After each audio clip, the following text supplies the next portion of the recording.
Welcome back to the channel banking Sarathi. So guys, आज है 2 नवंबर और हम लोग डिस्कस करने वाले हैं आज का बहुत ही इंपॉर्टेंट वोकेबलरीज द वोकैब सो में।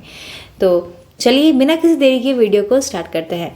आज का सबसे पहला वर्ड है इम्प्यूटस। इम्प्यूटस क्या है? ये एक नाउन है जिसका मतलब होता है द फोर्स और energy with which a body moves, यानी कोई ऐसा फोर्स, कोई ऐसी ताकत या एनर्जी जिससे कि कोई भी चीज़ मूव करती हो। ठीक है, इसे कहेंगे हिंदी में प्रेरणा।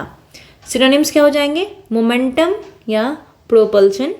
एंटोनिम्स क्या हो जाएंगे? डिसइंसेंटिव या हिंड्रेंस। चलिए इसको याद करने की ट्रिक देखिए।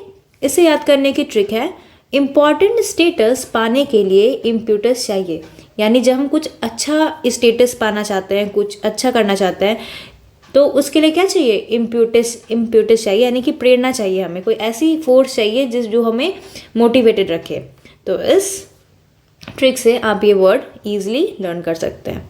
चलिए मूव करते हैं नेक्स्ट वर्ड पे। नेक्स्ट वर्ड है गेस्टली। ये क्या है? ये एडजेक्टिव है जिसका मतलब होता है काउजिंग ग्रेट हॉरर और फियर। कोई भी ऐसी चीज़ जिससे आपको बहुत ज़्यादा डर लग जाए, बहुत ज़्यादा घबराहट हो जाए, वो क्या, वैसी चीज़ें क्या होती है? गेस्टली होते हैं, जिसे हिंदी में हम कहेंगे भयंकर। इसे इसके सिनोनिम्स हैं टेरिबल या ग्रिम। एंटोनिम्स क्या हो जाएंगे? टेराइबल या एस्क्यूएबल। इसको याद करने की ट्रिक देखिए। घोस्ट को देखकर सब घेस्टली हो गए, यानी घोस्ट को कल वाले वोकैब में भी भूत वाली बात आ गई थी और आज देखिए आज भी घोस्ट वाली बात आ गई। तो घोस्ट को देखकर सब घेस्टली हो गए। तो घेस्टली यानी घोस्ट को देखकर क्या हो गए होंगे? सब बहुत ही ज़्यादा डर गए होंगे, बहुत ज़्यादा उन्हें हॉरर वाली फीलिंग आ गई होगी। तो घोस्ट को देख के सब क्या हो गए? घेस्टली हो गए। ये बहुत ही ईजी ट्रिक है, इससे आपको ये वर्ड परमानेंटली याद हो जाएगी। चलिए मूव करते हैं नेक्स्ट वर्ड पे। नेक्स्ट वर्ड है मेलिफिक। मेलिफिक क्या होता है? ये एक एडजेक्टिव है जिसका मतलब होता है काउजिंग हार्म और destruction specially by super means.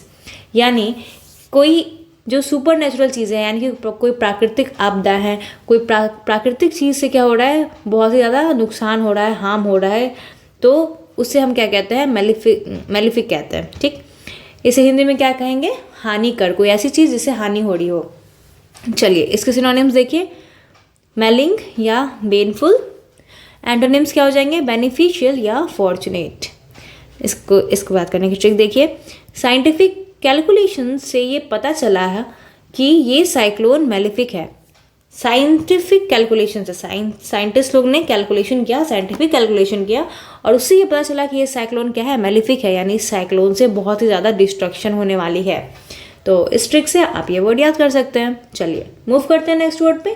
Next word है पैट्रोनेज। पैट्रोनेज क्या है? ये एक नाउन है जिसका मतलब होता है द सपोर्ट और इन्फ्लुएंस ऑफ अ पैट्रॉन। ठीक है, आपको किसी संरक्षक से, यानी उससे आपको सपोर्ट मिल रहा है, आप किसी से इन्फ्लुएंस हो रहे हैं या आपको किसी से सपोर्ट मिल रहा है, तो उसे हम क्या कहते हैं? पैट्रोनेज कहते हैं, जिसे हिंदी में कहेंगे संरक्षण। सिनोनिम्स देखिए, स्पॉन्सरशिप या फाइनेंसिंग। एंटोनिम्स क्या हो जाएगा? अपोजिशन। इसके याद करने की ट्रिक देखिए, बहुत ईजी है। पेरेंट्स से हमें पैट्रोनेज मिलता है। हम सबके पेरेंट्स हमें क्या करते हैं? सपोर्ट करते हैं, इन्फ्लुएंस करते हैं। तो ये ट्रिक बहुत ही ईजी है, इससे आप ये वर्ड याद कर सकते हो कि पेरेंट्स से हमें क्या मिलता है? पैट्रोनेज मिलता है, यानी संरक्षण मिलता है, सपोर्ट मिलता है ना। चलिए मूव करते हैं नेक्स्ट वर्ड पे। नेक्स्ट वर्ड है टार्डनेस। टार्डनेस क्या होता है? ये एक वर्ब है जिसका मतलब होता है टू बिकम लेस ब्राइट और टू हैव वर्ड्स ओपिनियन। देखिए टार्डनेस कुछ अगर सब्सटेंस को लेकर हो तो यानी ऐसी चीज़ जिसकी चमक हो गई हो, लेकिन अगर यहीं पर अगर हम पर्सन की बात करते हैं तो पर्सन के केस में टार्डनेस का क्या मतलब होगा? पर्सन के केस में यानी किसी की इमेज को ख़राब कर दिया जाए, यानी आप पहले जिसे जैसा वैल्यू से देते थे उसकी वैल्यू कम कर देना, उसे कहते हैं टार्डनेस करना। ठीक, हिंदी में क्या कहेंगे? कलंक करना, कलंक लगाना। ओके, सिनोनिम्स देखिए, डिटोरिएट या डल। एंटोनिम्स क्या हो जाएगा? ब्राइटेंड या पॉलिश। इसे याद करने की ट्रिक देखिए। मनीष की इमेज को टार्निश किया गया, यानी मनीष की इमेज पहले बहुत ही अच्छी थी सबके सामने, बट फिर क्या हुआ? उसकी इमेज को टार्निश किया गया। ठीक है, चलिए, तो सारे वर्ड्स आपको अच्छे से समझ में आए होंगे उम्मीद करती हूँ, और आपको ये वर्ड्स और ये ट्रिक्स सब हेल्प कर रही होंगी। और मेरा एक और कहना है कि आप दिन में भले बहुत सारे वर्ड्स पढ़ लें, लेकिन आपको अगर वो आप रिटेन नहीं कर पा रहे तो वो आपको उतना फ़ायदा नहीं देगा। अगर इसमें मेरे सेशन में 5 वर्ड्स ही हैं, लेकिन आप 5 वर्ड अगर अच्छे से याद कर लेते हो तो ये डेफिनेटली आपको बहुत हेल्प करने वाला है। ठीक है, तो आप भले ही कम चीज़ें पढ़ें लेकिन उसे आप रिकॉल कर सके, ये ज़्यादा इम्पॉर्टेंट है।